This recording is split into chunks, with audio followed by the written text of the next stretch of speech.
So how can you find out if somebody's lying about their assets, whether you're in a probate case, maybe a divorce case?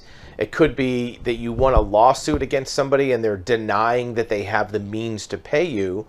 Sometimes you've been a victim of an online scam or a fraud or a Ponzi scheme, and the person that stole your money is saying they don't have any money. So how can you find out if they're telling the truth or if they're lying? Well, one way to do it is to perform an asset search, but another way is, as part of an asset search or separately, is to look at other types of records to see if it matches up with their claim of having no assets. And we're going to talk about 10 different types of records you can look at, which will reveal if they're hiding assets.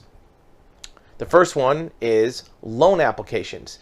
If this person has applied for a loan of any type, they will have to list their income and their assets and also payments to other items. So let's say somebody goes into a car dealership and applies for a car loan for a brand new Ford truck.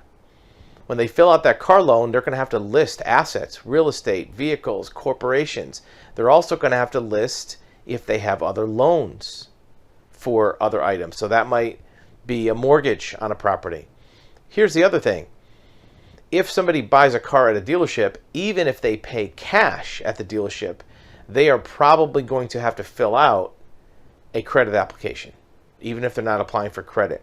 Dealerships are required to abide by what's called KYC, or Know Your Customer, which is a anti-money laundering statute regulation that the federal government requires that certain types of retailers abide by. Jewelry stores, car dealerships, art stores, banks.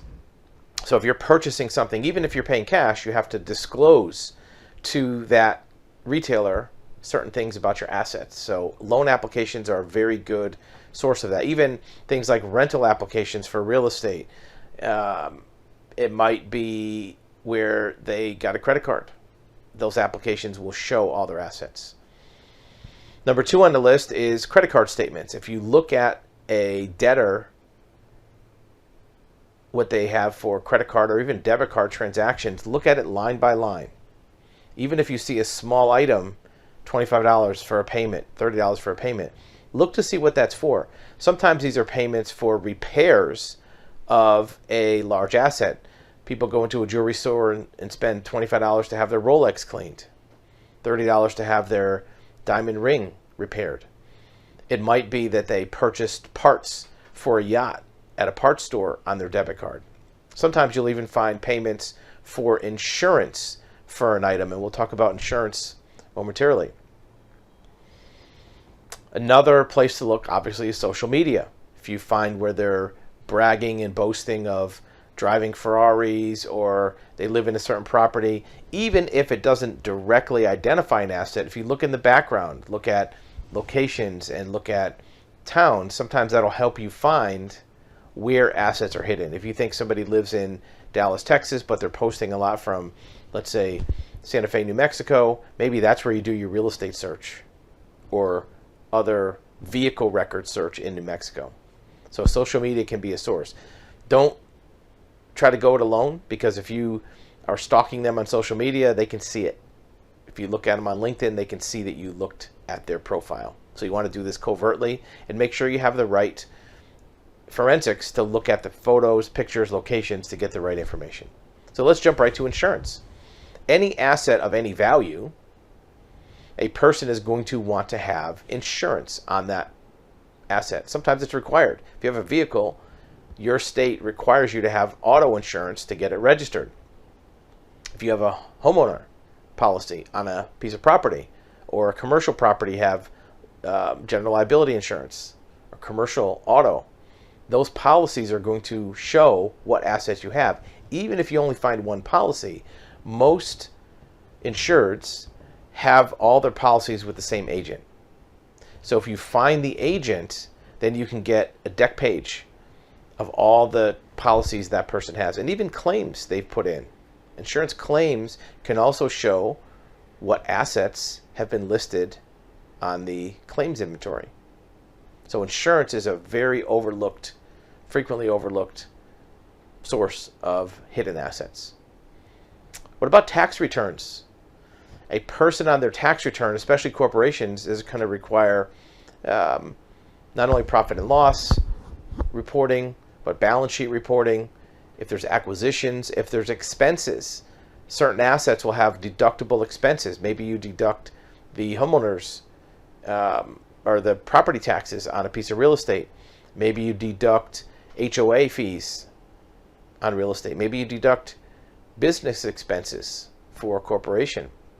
Tax returns are a huge source of asset disclosure. In fact, good segue for huge is think about what the fight is going on right now for last President Trump's tax returns. There's people trying to get those because they know there's valuable information in those returns. So those tax returns are tremendously valuable. Where can you get them? Well, if you have a subpoena from the court, you can get them from the court, from the IRS.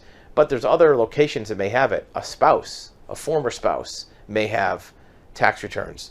A business partner may have tax returns. An accountant may have tax returns.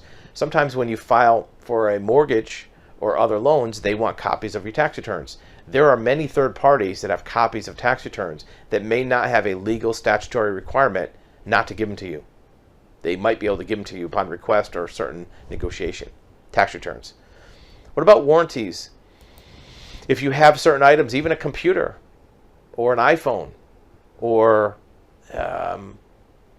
some types of construction equipment may have a warranty, either the factory warranty that comes with it or the extended warranty. Those warranties are registered with either the manufacturer or with the extended warranty company. How many times have you purchased a product and in the box there's a little extended warranty card to fill in case there's a recall, they contact you? Warranties on any significant assets are a valuable way to identify them. What about mobile apps? If you look at somebody's phone, there might be mobile apps that connect to certain assets.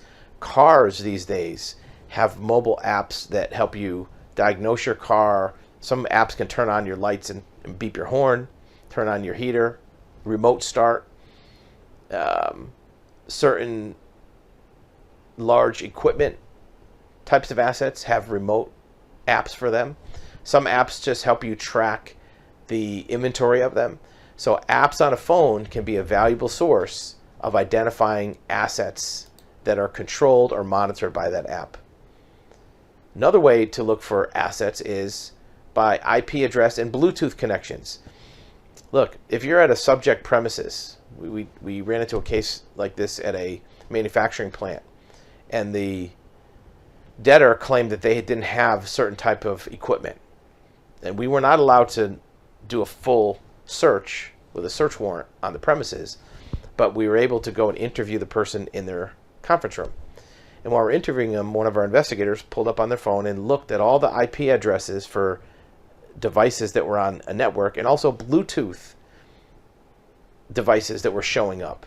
And we found within that proximity of Bluetooth, there were 4 large lathe equipment, CNC lathe equipment that were on that Bluetooth network that the owner of that company claimed they didn't own anything like that. So by taking a snapshot of it, it had the Bluetooth device ID, then we're able to get a court order to get information on that device from the manufacturer, and it showed it was sold to that company. So electronic pinging of devices, whether it's an IP address. Look, even TVs now have an IP address. If you have a big screen TV at your house, it'll show up on your network on a phone. So any outside source, outside device, can just stand outside somebody's house and see what all the devices that are showing up, TVs, anything that's on Bluetooth, phones, routers, and that might be a source for assets. What about ATM surveillance? If a person is claiming not to have a bank account, but they're going to an ATM to get money, that might be a way to find that out. Maybe you can find a receipt. Most people don't keep their receipt. They throw it in the trash. Once it's in the trash, you can grab it in most cases. ATM surveillance sometimes is a good way to find assets, and you can see what the withdrawal was, what bank it's from, the account number, partial account number at least. Sometimes it has a balance on it, and most people just throw that right in the trash. Last but not least is a bank account search. And this is kind of an asset search, but there are ways to ping bank accounts through the SWIFT code system or the check verification system that will disclose accounts that may not have been revealed to you in the financial disclosure through the court. If you're in a divorce, one of the first things they have to do is file a certified financial disclosure signed under the penalty of perjury. But most counterparties know that there's not going to be much consequence if they leave something off, because no one's really going to check as far as they're concerned. So by running a simple bank account search, you can find some of those misleading representations. So there's 10 different sources that you can use to find out if somebody's lying about assets, that then you can use to flush those assets out from hiding, to use to collect what's rightfully yours, whether it's a divorce case, a probate case, lawsuit, judgment, fraud recovery. Because if you can't find the assets, you're not going to be able to get the money that's due to you. This is the way to find the assets that somebody's lying about, to keep you from finding out where they have the valuable money, vehicles that they've taken from you that rightfully belongs in your pocket, not theirs.